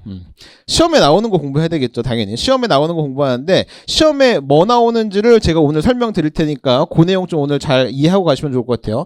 관세 평가는 관세법 30조부터 35조까지 한 6개 조항과 그 하위 법령만 시험에 나옵니다. 그러니까 내용 자체가 굉장히 작다고 보시면 될 것 같고 그럼 우리가 공부해야 되는 건 뭐냐면 법령, 협정, 사례, 이전 가격 요 4가지를 공부하는데 그중에서 뭐를 더 많이 공부하고 뭘 적게 공부해야 되나 그걸 좀 생각해 보시면 좋을 것 같아서 제가 옆에다가 이렇게 배점을 이렇게 쭉 나눠놨거든요. 그래서 예를 들면 2024년도 작년 같은 경우에 보면은 관세 법령 관련된 문제가 50점 나왔고요. 협정이 30점 나왔고 사례가 20점 나왔습니다. 매년 24, 23 최근 3년 정도를 보면은 요 2가지 있죠. 법령과 협정에서 한 70점에서 80점 정도 문제가 나왔어요. 그래서 기본적으로 관세 평가를 이 시험 트렌드에 맞게 잘 공부하시려면 요 2가지를 잘 공부하시면 되는 거고 얘를 기초로 해서 응용한 문제들도 출제가 됩니다. 그래서 이제 지금 우리가 이번에 개강하는 반이 4개월짜리 반이잖아요. 그죠? 그 반에 제가 법령이랑 협정 요 2가지를 한 90% 정도를 공부할 거고 한 10%만 요걸 할 건데 그 얘기는 4개월 동안 저랑 6개밖에 조항 안 되는 그 법을 아주 깊게 팔 겁니다. 물론 거기에 하위 법령이랑 협정까지 들어가 있는데 그 내용들을 좀 완벽하게 공부할 거고 저랑 거의 토시 하나까지 다 공부할 거예요. 조사가 왜 들어갔는지, 이 법령의 취지가 뭔지, 어떻게 개정돼서 이런 말이 나왔는지, 우리 법에 이렇게 되어 있고 WTO 평가 협정에는 또 어떻게 표현하고 있는지 이런 것들을 하나하나 비교하면서 아주 세밀하게 공부할 겁니다. 다른 과목은 그렇게 공부하려면 4달이 아니라 1년 내내 해도 모자랄 것 같은데 관세 평가는 범위가 그렇게 많지 않기 때문에 관련된 내용을 아주 깊게 공부할 거다. 이렇게 생각하시면 될 것 같고 요 공부를 하기 위해서 제가 만들어 놓은 책이 2권이 있어요. 법령집 협정 요 2개가 있는데 그게 올해 새로 나오거든요. 그 교재로 공부하시면 뭐 하여튼 요 트렌드에 맞게 공부하시는 거고 옛날에는 요런 트렌드가 아니라 다른 트렌드로 나와서 제 책도 옛날엔 되게 두꺼웠었거든요. 근데 이렇게 나온 지가 한 3년 정도 됐으니까 아마도 여러분들이 내년에 시험 보러 가셔도 요런 트렌드로 나올 겁니다. 그럼 거기에 맞게 공부하기 위한 교재를 제가 만들어 놓은 게 있으니까 그걸로 공부할 거고 그게 완성도가 되게 높고 이제 시험 수중에서 굉장히 많이 보는 책인데 그걸 올해 조금 더 업그레이드 했습니다. 뭐 이렇게 종이 재질 같은 것도 좀 바꾸고 뭐 이렇게 공백도 메모하기 좋게 좀 개정해 놨으니까 그 업그레이드 된 책으로 올해부터 공부해서 내년 시험 보시면 될 것 같습니다. 요 책인데 이제 새로 나온 거다 이렇게 보시면 될 것 같고요. 강의는 금요일이랑 일요일 날 하는데 특이한 거는 금요일 날 3시간 하고 일요일 날 4시간 하거든요. 그러면 오면은 좀 힘든데 그렇게 하고 나면 학원을 덜 오셔도 됩니다. 한두 번 이렇게 시간이 누적되니까 그죠? 그렇게 해서 강의할 거니까 하시면 좋을 것 같고 하여튼 2차 공부가 쉽지 않은데 여러분들 좀 열심히 할 수 있게끔 제가 도와드릴 테니까요. 저희 믿고 또 따라와 주시면 좋을 것 같습니다. 감사합니다. 안녕하십니까. 네, 이제 무역 실무 강의를 맡게 된 최권수 관세사입니다. 간단하게 이제 제 소개를 드리면 이제 저 이제 현직 이제 관세사 활동 이제 21년째 하고 있고요. 그리고 뭐 강의를 하고 있고 뭐 강의를 하다 보니까 뭐 대학교라든지 기타 뭐 정부 산하 기관 등등에서도 이제 강의를 하고 있고 또한 뭐 산자부나 여러 정부 기관에서도 여러 가지 이제 위원 활동을 하고 있는데 이게 뭐 단순히 뭐 이 자랑이라기보다는 이제 앞으로 여러분들이 이제 관세사가 돼서도 이제 나아갈 길이다라고 생각을 하시고 이제 참고를 하시라는 차원에서 제 소개와 더불어서 좀 말씀을 드리고요. 이제 시기적으로 좀 간단하게 이제 저도 어쨌든 관세사 소험 생활이 있었으니까요. 이제 제 소개를 간단하게 좀 해보면은 이제 지금 여러분들 같이 이제 1차 시험을 이제 합격을 하고 이제 올해 6월달에 여러분들이 시험을 한번 보겠죠. 그때 2차 시험 열심히 준비해가지고 한 평균 36점 정도 이렇게 맞았습니다. 그리고 이제 8월달 사정이 있어서 저는 이제 8월부터 다시 공부를 했었거든요. 8월부터 공부를 이제 여러분들 기준으로는 이제 내년이 되겠죠. 그때까지 열심히 공부를 했습니다. 그래서 그 해에 이제 합격을 했습니다. 81.38 잘했죠? 네, 수석 합격을 한 거고요. 그래서 실질적으로 이제 공부 시간을 따져보면 약 14개월 정도를 한 것 같아요. 2차 시험 공부를. 그래서 여러분들이 지금 시작을 한다라고 했을 때 여러분들이 이제 내년 생각을 하면은 충분히 그 시간은 나옵니다. 그래서 뭐 수험 기간이 좀 평균적으로 길어졌다라고 하지만 충분히 할 수 있는 시간이다라고 생각을 하시고 기왕에 하실 거면 열심히 좀 하셨으면 좋겠다라는 생각을 하고요. 이제 공부를 하기로 마음 먹었으면 일단 어떻게 해야 됩니까? 해야죠. 그죠? 야, 관세사가 되면 뭐 이런 문제가 있고 저런 문제가 있고 여러 가지 뭐 문제 없는데 없습니다. 근데 마음 먹기로 했으면 일단 열심히 바로 시작을 하셨으면 좋겠다라는 것이고 물론 이제 주의해야 될 게 하나 있습니다. 그 주의라고 하면 하되 그냥 하면 안 되는 겁니다. 그냥 하게 되면은 그냥 남들이 봤을 때 시간만 보내는 것처럼 보일 수가 있는 겁니다. 그래서 그 말의 취지는 뭐냐면 옳은 방법으로 열심히 해야 된다는 얘기입니다. 그래서 관세사 시험에 합격하는 게 목표잖아요. 뭐 어떤 방법으로 공부를 해야지 합격을 할 수 있을까? 그러니까 하루에 그냥 틀린 방법으로 잘못된 방법으로 뭐 14시간 6시간 공부해봐야 합격할 수가 없습니다. 그래서 옳은 방법에 대한 고민을 충분히 하시면 좋겠다라고 하는 것이고요. 그 옳은 방법에 대한 얘기는 이제 여러 가지 방법이 있습니다. 그래서 나한테 맞는 방법이 무엇인가라고 하는 것들을 충분히 이제 고민을 해 보시기 바라고 이제 이 부분들은 이제 시간에 좀 제한이 있기 때문에 제가 뭐 본 수업 시간이라든지 여러 가지 좀 기회를 봐가지고 이제 말씀을 드리도록 하겠고요. 그래서 어떤 이제 선택의 문제가 될 것 같고요. 여러분들은 이제 그 오늘 이 자리가 사실 이제 어떤 스타일의 강의를 할 것인가라고 하는 부분들에 좀 정보를 얻고자 이 자리에 오셨으니까 합격하려면 어떻게 해야 됩니까, 여러분들? 암기를 해야 됩니까? 아니면 뭐 이해를 해야 됩니까? 합격하려면 이라고 한다면 암기가 안 되면 합격할 수가 없습니다. 그래서 암기가 무조건 되어야 된다는 얘기죠. 그런데 그 암기를 지금부터 해야 되느냐라고 하는 건 또 다른 문제란 얘기입니다. 그래서 비교적 초창기인 지금은 암기는 조금 미뤄둬도 됩니다. 철저하게 이해를 하셔야 되는 거예요. 그러니까 이해를 해야 외워지는 겁니다. 외워지게 돼야 되는 거거든요. 근데 나중에 이해가 중요하다고 해서 나중에도 계속 이해를 하려고 하면 그 사람은 떨어집니다. 그래서 초창기에는 완벽하게 이해를 하겠다라고 하는 마인드로 공부를 하셔야 되는 거고 저는 최대한 이제 수업을 할 때 개별 조문 그다음 연관된 내용 이런 것들을 최대한 이해 중심으로 여러분들한테 설명을 하는 시간을 갖는 방향으로 이제 강의를 하도록 할 거고요. 그렇게 하다 보면 이제 학습량이 이제 많냐 적냐 문제에 좀 고민이 됩니다.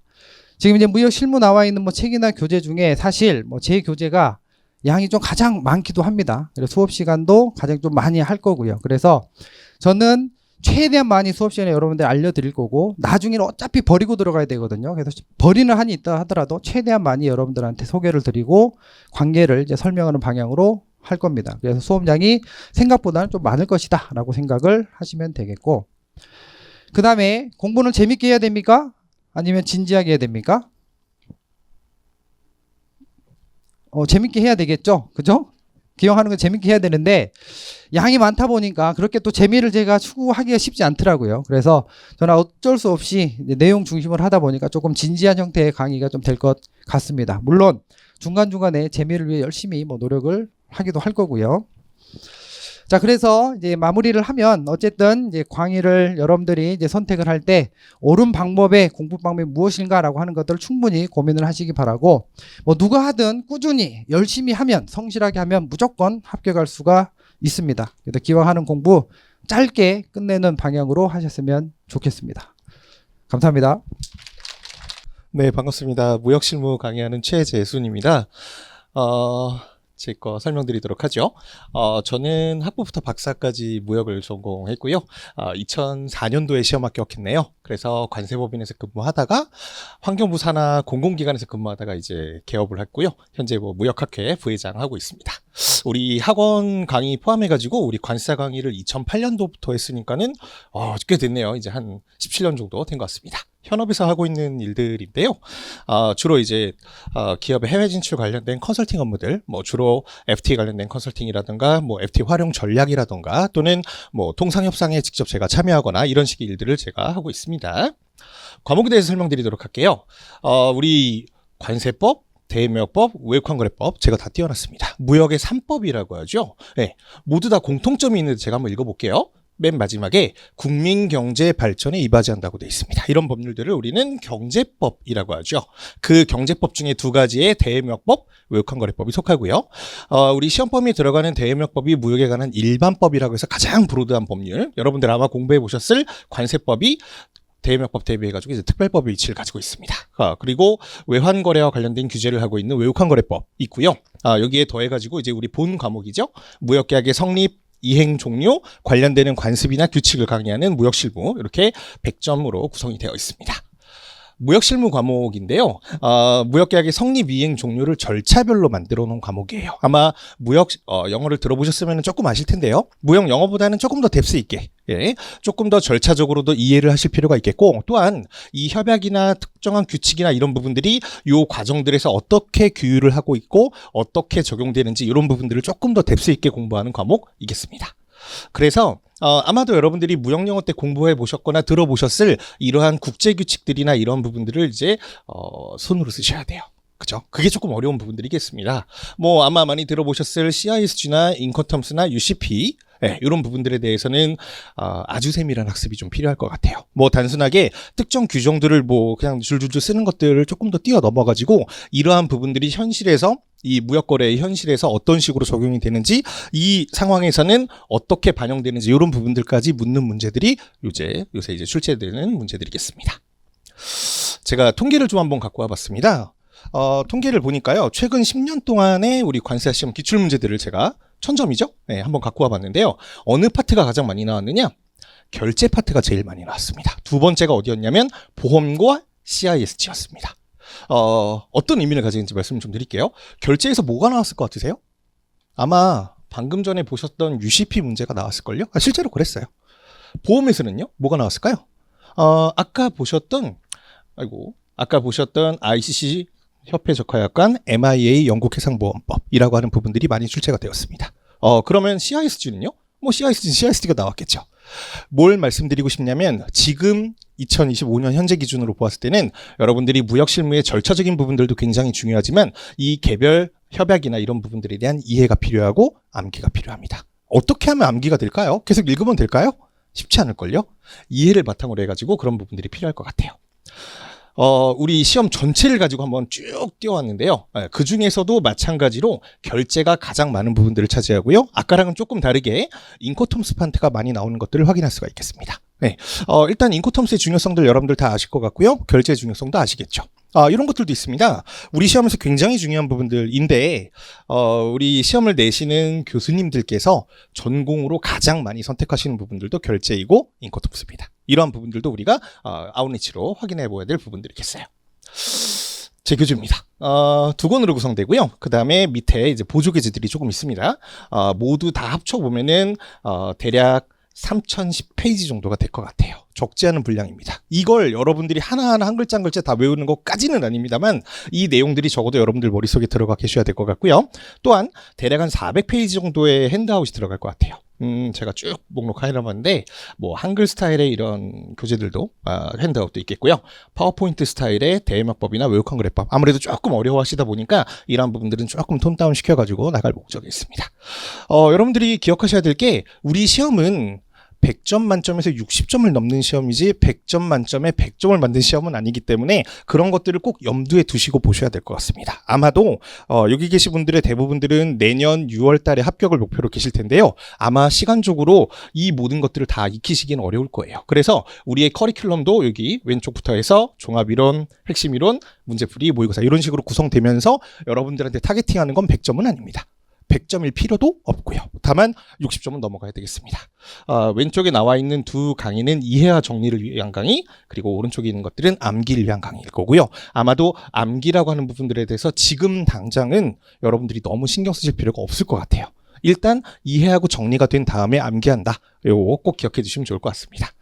시간 관계상 여기까지 마치도록 하고요. 오늘 저 특강이 있거든요. 혹시라도 더 궁금하신 분들은 특강에서 자세히 설명드리도록 하겠습니다. 수고하셨습니다. 자, 반갑습니다.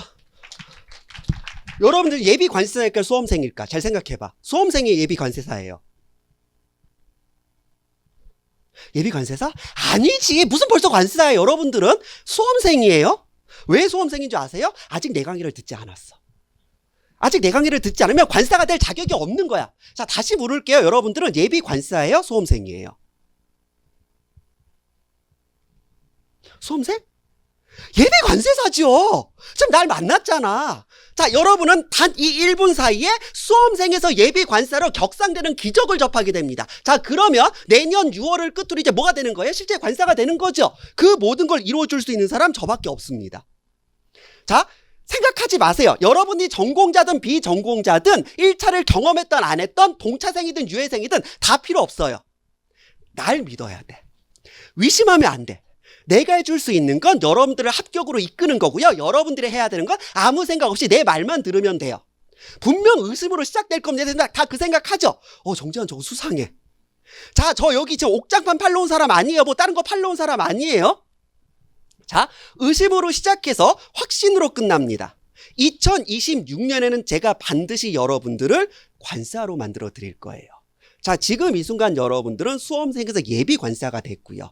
이제 관세사가 될 준비가 된 거예요. 그러면 아직 개강 안 했죠? 집에 가서 뭐 할 거예요? 뭐 할 거야, 집에 가서?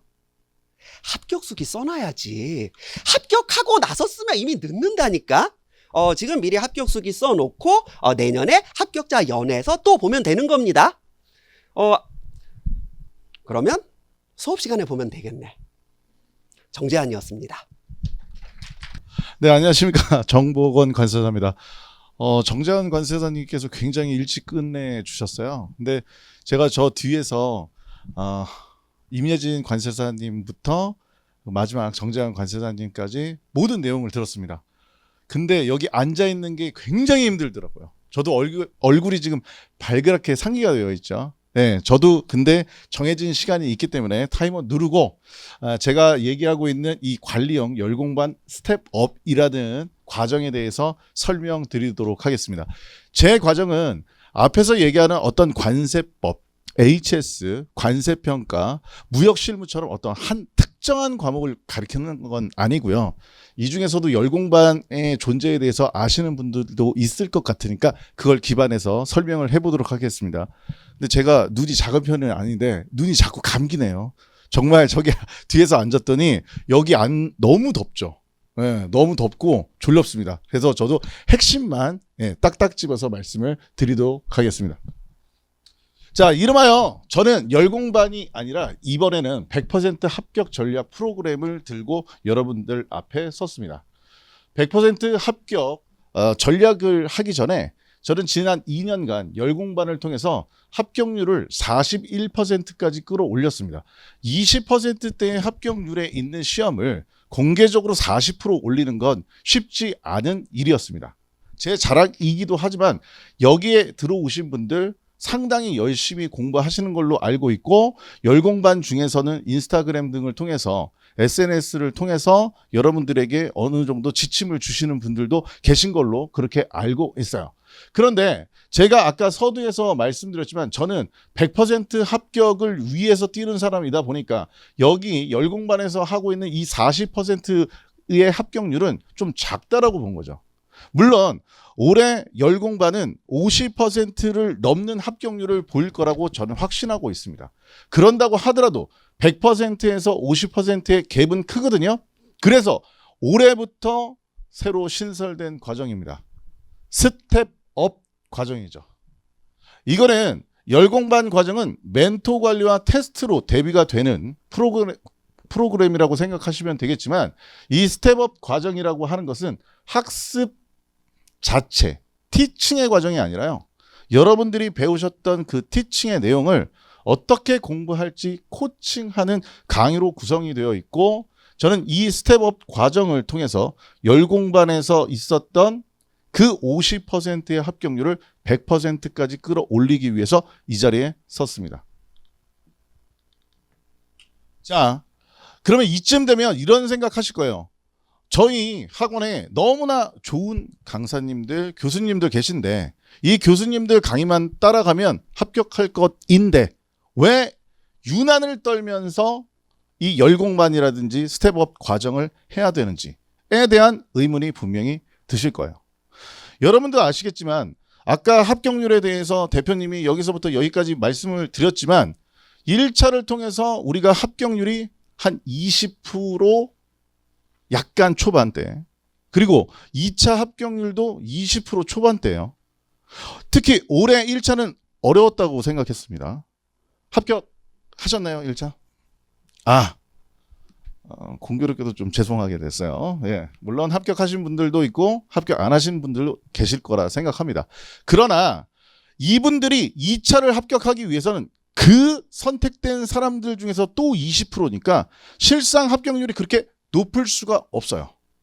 그렇기 때문에 우리는 유난을 떨어야 됩니다. 막상 예비 강의를 듣고 여러분들 기본 강의 딱 들었어요. 2차 강의를 들었습니다. 그 다음날 뭐 하죠? 당장 뭐 할 겁니까? 복습을 해야 되겠죠. 어떤 방법으로요? 자, 도대체 서술형이라고 하는데 여러분들 어떤 식으로 복습하고 어떤 식으로 공부하실 거예요? 난해할 것이라고 생각합니다. 이런 것 등을 제가 한번 생각을 해봤어요. 왜 관세사 2차 시험이 어려운가? 당연히 시험 형식이 서술형이고 그 다음에 상대평가로서 90명의 90명 이상이 될 수도 있습니다만은 기준점에 있는 이 상대평가를 뚫기는 쉽지가 않을 테고 또 강의 복습을 하는 데 있어서 특정한 과목 즉 관세법이나 HS 과목에 너무 많이 시간을 투자하다 보니 아까 많은 강사님들 각 과목에 대해서 열심히 공부하면 고득점 나오겠다라는 식의 말씀을 하셨는데 저희는 24시간을 살고 있습니다. 그러면 무역실무라는 과목이 빵꾸가 날 수도 있는 문제예요. 네 과목에 대한 밸런스를 맞춰줘야 됩니다. 특정한 한두 과목을 잘해서 저희는 절대 시험을 합격할 수 없다는 것을 여러분들 충분히 알 수 있을 것 같고요. 물론 수험의 양은 또 많습니다. 이렇게 학습 관리뿐만 아니라 여러분들의 시간 관리 또 오랜 시간 공부를 하다 보니 여러분들 멘탈도 많이 흔들리실 거예요. 이런 관리를 해줄 수 있는 프로그램이 필요하다고 생각했습니다. 여러분 지식이 많으면 뭐하죠? 내 공부가 안 되는데 여러분들 합격을 하기 위해서 공부를 해야지 지식을 쌓을 필요가 없습니다. 여러분들 논문 발표하실 거예요? 아니잖아요. 1년 단위에 펼쳐지는 시험에 합격하셔야 되죠. 그러면 이 과정들에 있어서 내가 나쁜 머리를 갖고 있기 때문에 이 공부가 안 된다. 웃기는 소리죠. 그리고 나는 암기를 못한다. 암기 잘하는 사람이 이 자리에 있을 수 있을까요? 누구나 암기 싫어하고 어려워합니다. 그러다 보면 불성실한 학습 태도가 자연스럽게 나올 수 있고 그러면 1년 내내 슬럼프에 빠진다. 그러면 올해 11월, 내년 3월, 내년 5월에는 여러분들 반드시 이런 과정 속에 있다라고 하면 좋은 결과를 얻지 못하고 중도에 포기할 수 있습니다. 그런데 더 큰 건요. 제가 지금 이렇게 일괄해서 말씀드리는 것이 관세사 2차 시험 합격의 어려움의 대표는 아닙니다. 여러분들이 정말 필요로 하는 것은 이건 것 같아요. 여러분들 학습이 중요한 게 아니야. 여러분들이 합격을 하기 위해선 뭐가 필요하다고요? 공부를 해야 돼요. 서술형에 맞는 공부를 해야 되고 일정한 이해가 되면 우리는 현출을 할 수 있는 암기 과정들이 필요합니다. 그런데 시간이 반도 안 됐는데 끝났다는 이야기가 오네요. 자, 좋습니다. 마무리 한번 해보도록 하겠습니다. 되게 많이 준비했죠. 이거 어떻게 하죠? 예, 저희도 스텝업 교재가 따로 나옵니다. 예, 정리의 과정도 분명히 이해를 한 것이 모두 암기가 될 수 없잖아요. 그러면 정리의 과정이 반드시 필요하니까 이 정리의 과정도 굉장히 중요하기 때문에 예, 스텝업 과정은 4월 달, 5월 달 이런 학습의 내용이 있다는 것 홈페이지에다 올릴게요. 됐죠? 예, 스피드하게 가겠습니다. 자, 스텝업 좋아. 근데 스텝업을 왜 하냐면요. 이거예요. 여러분들이 합격 수기를 잘못 읽거나 주변의 합격생 몇몇 사람들 때문에 가지고 있는 잘못된 지식과 오해를 올바르게 잡겠다는 게 이 목표입니다. 그리고 열공반하고 스텝업 과정은 두 개 다 독립적으로 있기 때문에 내가 열공반을 하면서 스텝업을 들을 수도 있고 안 들을 수도 있고 열공반과 상관없이 스텝업 과정을 들을 수도 있다는 말씀을 드리겠습니다. 자, 그리고 열공반은요. 너무 많이 익히 알고 있기 때문에 예, 차별화된 자습 시스템을 위해서 이렇게 적절한 범위의 진도표 제공할 거고요. 매일 진행되는 테스트와 피드백을 통해서 여러분들 꾸준히 달려갈 거고요. 예, 온 오프라인 상관없습니다. 그리고 전담 관세사님, 저 말고 4명 이상의 3년 이상의 상담을 하셨던 멘토의 경력이 있었던 분들과 함께 한다는 말씀과 함께 프리 열공반 이렇게 진행할 겁니다. 자, 수험은 결코 평등하지 않습니다. 누군가 유난을 떨고 어느 정도 시간과 노력을 투자해야지만이 상대평가에서 이길 수 있다는 말씀과 함께 야, 스텝업 과정 처음이니까 이게 들어야 될지 말아야 될지 모르잖아요. 예, 특별히 10% 할인 프로모션을 진행하는데 제가 아까 가격표를 보니까 오늘 이 자리에 있으신 분들은 10%를 더 해주는 걸로 알고 있습니다. 자, 열공반 과정은 여러분들 테스트를 통해서 피드백을 받아봐야 되거든요. 이건 동영상 강의가 아니니까 일주일의 체험 기회를 드리겠습니다. 누구나 참여하실 수 있습니다. 자, 여기까지 들어서 감사하고요. 저는 다음 시간에 만나 뵙도록 하겠습니다. 감사합니다.